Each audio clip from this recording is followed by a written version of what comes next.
Welcome to our first episode of Girls Gone, introductions. Yeah.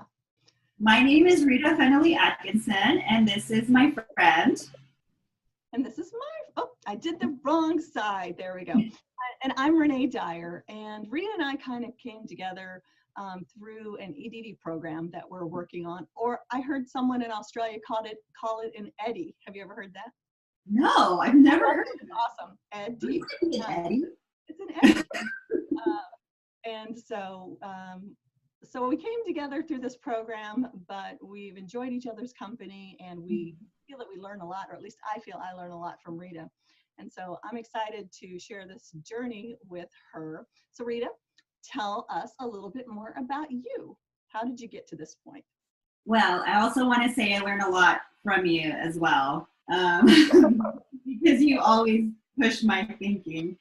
But I am from Texas. I've been in education for 14 years. I don't know. At this point, you stop counting. So I taught science mostly at secondary, middle school, and high school.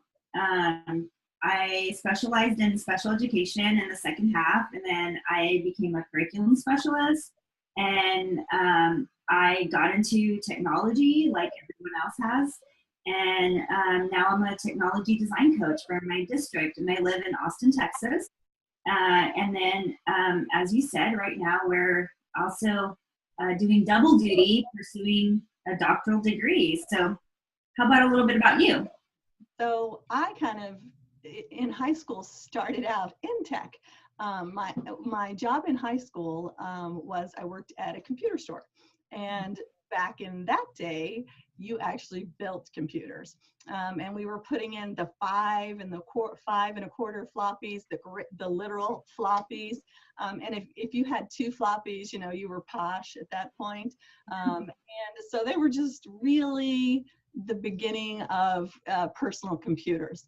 And so and I kind of just stumbled onto that job, but it started a passion for me. And when I went to college, I also became a science teacher, but I did a lot of video editing and working in different technology avenues throughout college, and ended up right after college teaching science very briefly at a prep school at the university at the University of Wyoming, where I went, and helping out with a lot of technology, and ended up going that route for instructional technology. And so then in Wyoming, they didn't have a library science degree, but I could get certified to do that by what I was doing. And so I did, and came down to Texas, got my first job as a librarian 25 years ago, and have had the unique opportunity of starting out in college, a college of education library, and then elementary, intermediate, middle school, and I've been in high school for about 18 years now. And for me, technology was just kind of always something I did and helped other people with, and it grew, and it still just keeps evolving. I would always step in and help, and try and solve problems that we were having, or meet the needs that the students at my school would come to me with. 18 years ago, they wanted to learn how to make web pages, so I started an independent study class for the kids to do that. 10 years ago, the kids wanted to do video game design, so I started a class to do that.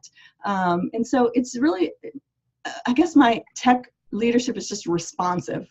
If people come to me and they have a great idea and it's meeting a need, then I will get the work done to make sure that it happens for them. So that's a little bit about my background. It's kind of varied. I've been in a lot of state committees with libraries, and formed a lot of different groups in the state of Texas with libraries, and that kind of bled over to being a tech librarian too. And so now for the librarians in my district, I lead most of their staff developments. For the teachers on my campus, I do most of the tech training and tech organizing. And so it's just developed into, I guess, after 25 years, a lifelong passion. Right? I mean, does that count lifelong, 25 years? I don't know. Well, and it's interesting because I think like so many jobs, especially librarians, your job has really evolved from where you focused on books and now you've become a media specialist, and your job is just so much more because of technology. And I would even step it back and say my job and my attraction to library was the access to knowledge. And that used to be limited to books. You know, that used to be the avenue to access knowledge and to access information. And, you know, right out of grad school, that started changing. And so to me, it's just the format has changed, not what I do, just how the kids get to it or how my patrons get to it. Yeah, and I feel exactly the same way. I feel like we're very lucky that we were kind of able to grow with technology. So we kind of got it in bits and pieces because I remember when I used to be a journalist way back in the day, and you know, having the fancy Apple computer. Probably right now my phone is better than that. No doubt. There's no doubt. You know, and we were designing layouts and doing all this stuff. And I remember when I was, you know, putting articles on the website, and it was like, ooh, we were so so fancy. And now it's just kind of like, oh, that's just where you go find stuff.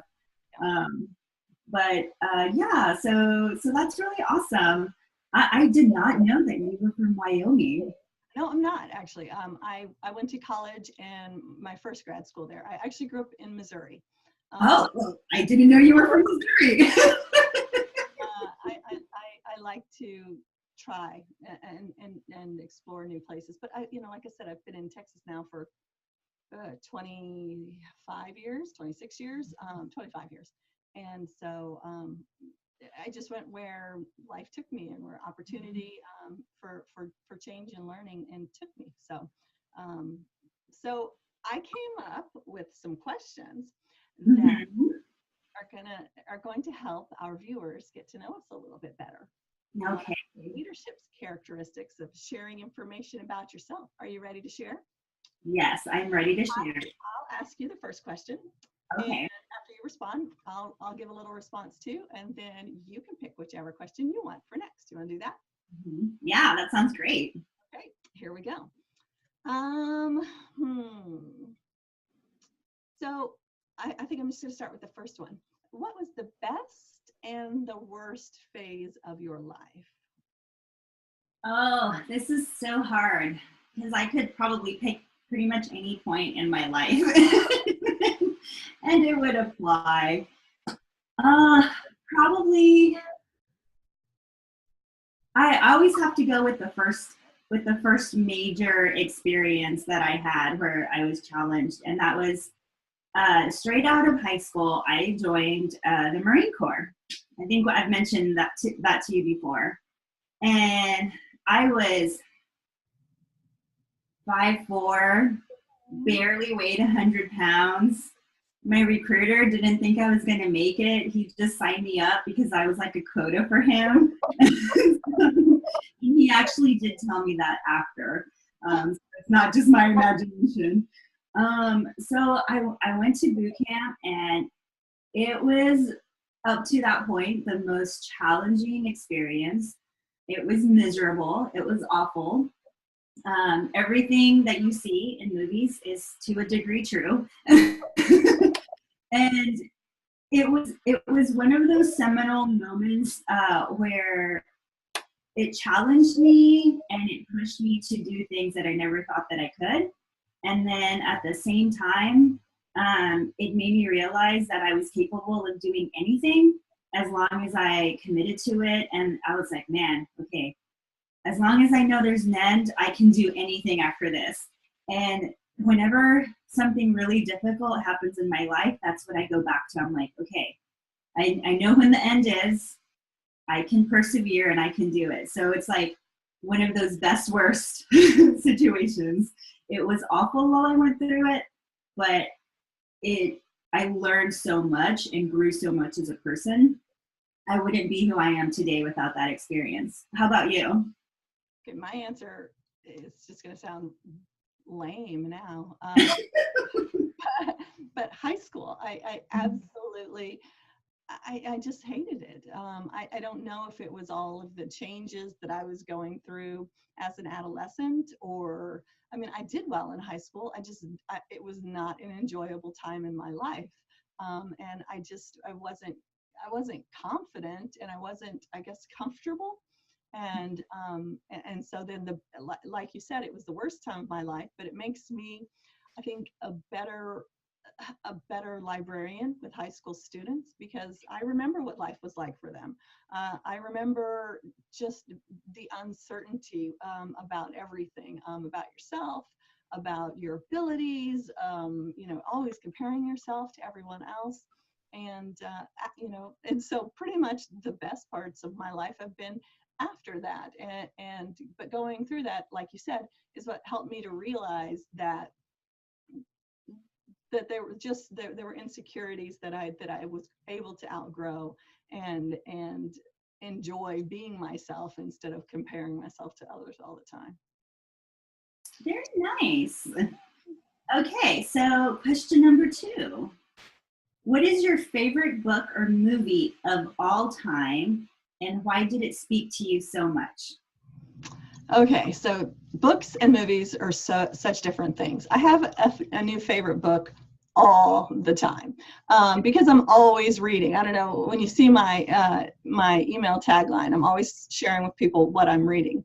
But movies, Groundhog Day is one of my favorite movies. I also like Grosse Pointe Blank. That movie just cracks me up.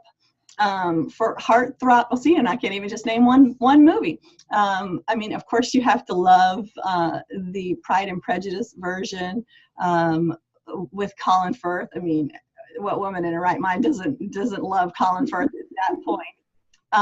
So those are usually my 3 go-tos. But books, if a book for me is worth reading, it's going to be my favorite while I'm reading it. If it's not my favorite at that point in time, I just don't bother finish reading it. So how about you?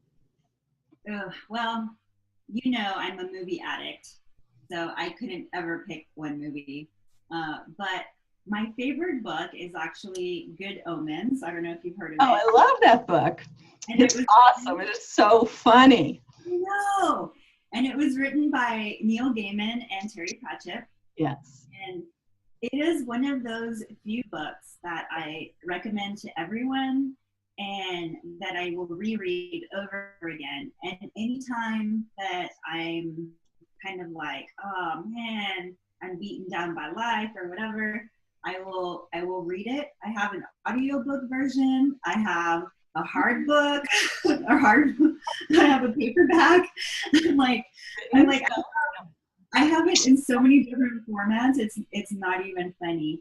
And fun fact, I actually have met Neil Gaiman several times, and I actually got to interview him for a webzine that I wrote years and years ago. So I have 2 stories to share with you about that. Neil Gaiman used to actually come down to Weslaco all the time because one of his best friend's moms was here, and so he would come down and visit her during birding season, which is a huge thing down here. But then the more important story is when I was the chair and leading the Texas Association of School Librarians, the one thing I wanted was for Terry Pratchett to come over, and he was scheduled to. And I'm a huge Terry Pratchett fan. He just rocks my world. He's so funny and so insightful. And right before the conference, he ended up having a stroke, and then So it broke my heart. I was so excited to meet Terry Pratchett. Sir Terry Pratchett is just one of my favorite authors of all time. He gets it. Wow, that's awesome. I didn't even know we had that connection. Another thing we have in common. Okay, you ready for another question? Yes. Now this one's a little different, but I like it because I often encounter this with myself. So what's one thing that people always misunderstand about you? Ooh. Yeah. That's a good one. I don't know. I think it's hard for me to know unless someone has told me about it.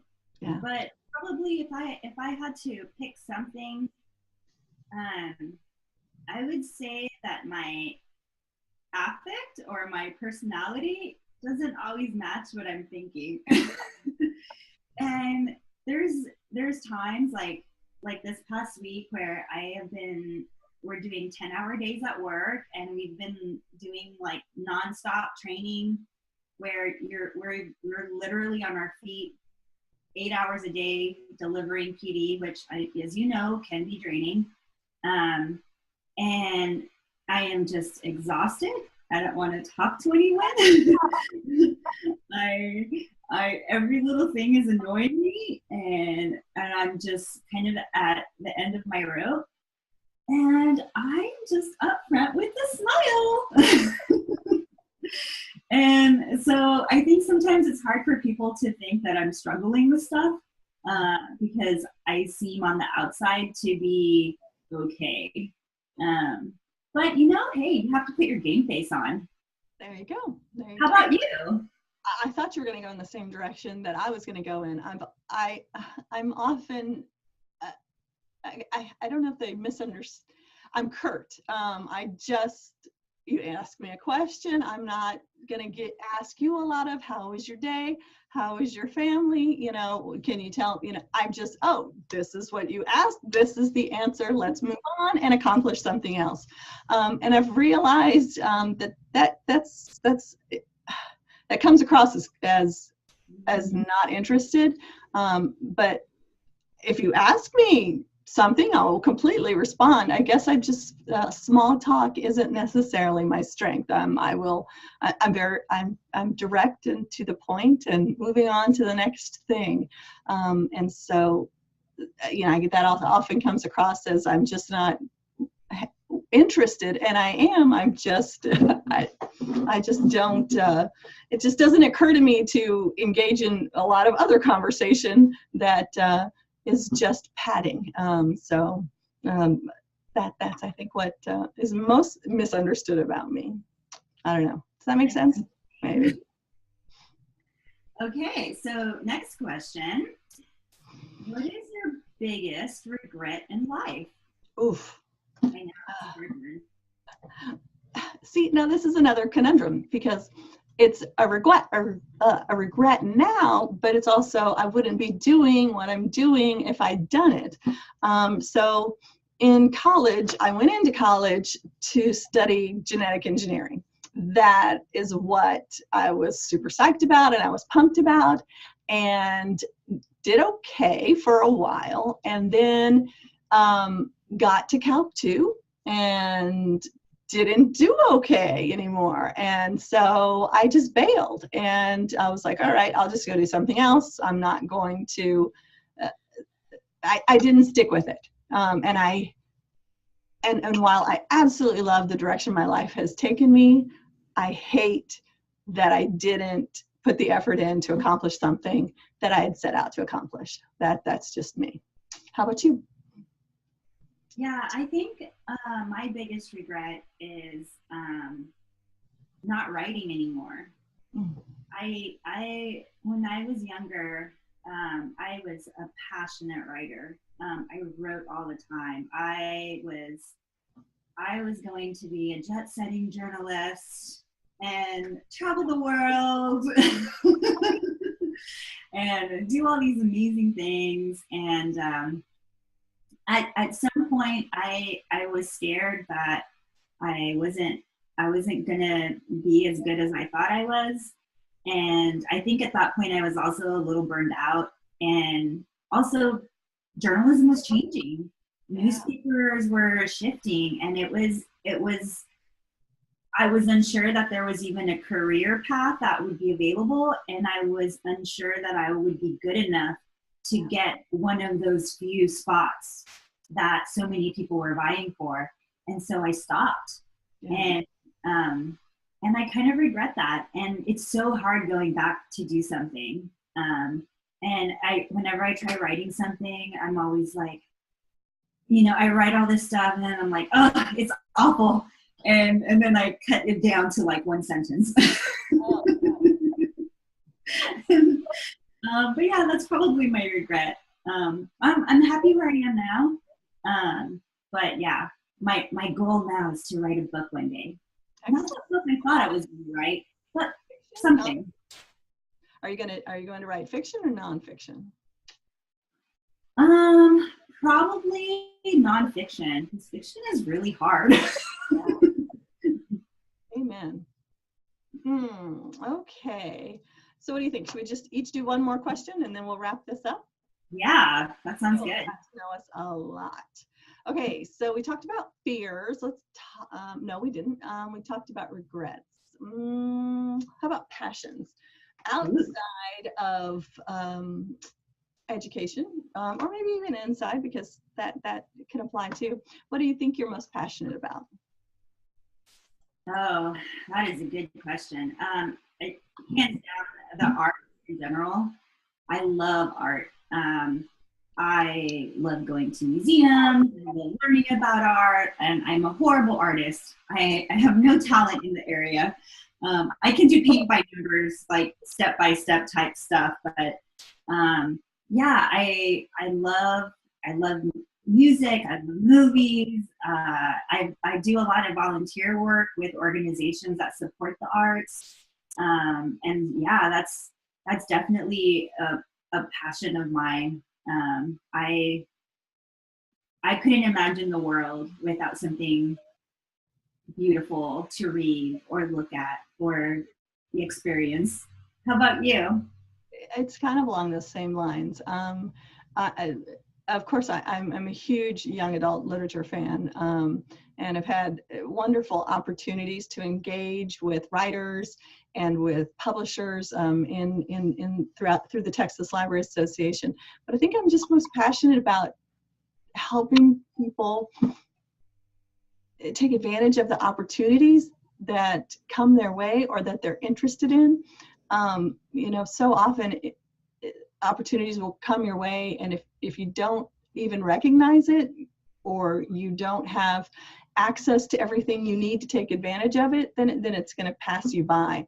And I was, and we've had this conversation, but I was that poor kid who knew to get anywhere in life, I was going to have to make it happen myself.